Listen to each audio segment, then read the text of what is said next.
ভেবে বসলো। কে কে তোমার হাতে বিষ তুলে দিয়েছে জিনি? কে? আমরা ওনাকে ছেড়ে দিচ্ছি। দুর্বলতা যেটুকু আছে সেটা বাড়িতেই। আর আপনি যে ভুল করেছেন তা যেন আর কখনো না হয়। কোনটা যে ভুল ডক্টর? বিষ খাওয়া নাই বেঁচে ওঠা। আচ্ছা ঠিক আছে ম্যাডাম, ওনাকে বাড়িতে নিয়ে যেতে পারেন। Take care.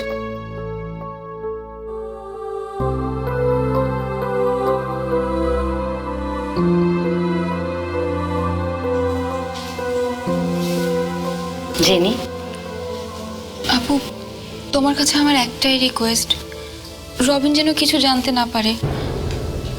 ও ও মেনে নিতে পারবে না, ও মারা যাবে আপু।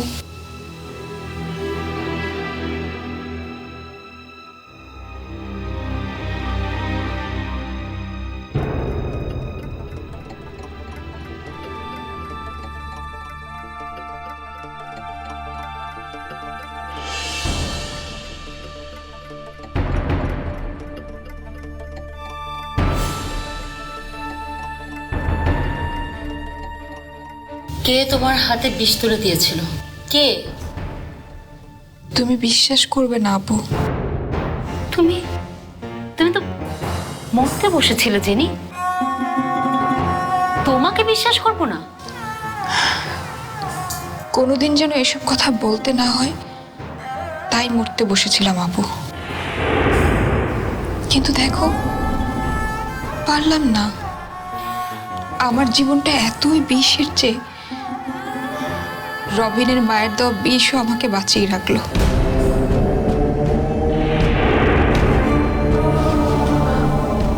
ফুপু, অসম্ভব। বলেছিলাম না আপু, বিশ্বাস করবে না।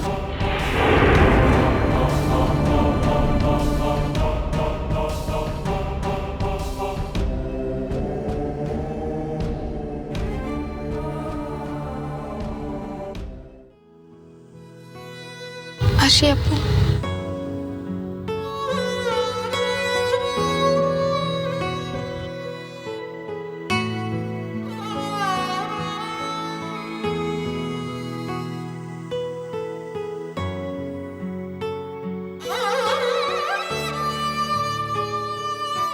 কেন তাও বুঝতে পারছো না আপু? আমার আর রবিনের যে ধর্ম মেলে না। তাই বলে তোমাকে এভাবে? না, আমাকে তো বেশ খেতে বলেনি। তোমাকে সিদ্ধান্ত নিতে হবে জেনি। এই বিষটা কার ঘরে যাবে?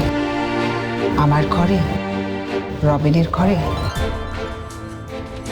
না অন্য কোনো ঘরে? তোমাকে সিদ্ধান্ত নিতে হবে। অনেক ভেবেছি আপু আমি। তারপর ভাবলাম আমি চলে গেলেই তো সব ঠিক হয়ে যায়। আমি আমার সিদ্ধান্তেই মরতে বসেছিলাম আপু। কাকে প্রবোধ দিচ্ছ জেনি? আমাকে না নিজেকে? আপু, আমি চলে যাব আপু, অনেক দূরে চলে যাব। আমাকে নিয়ে আর কারো কোনো সমস্যা থাকবে না। ম্যাডাম বাসার দিকে যাবো? বাসায় যাও।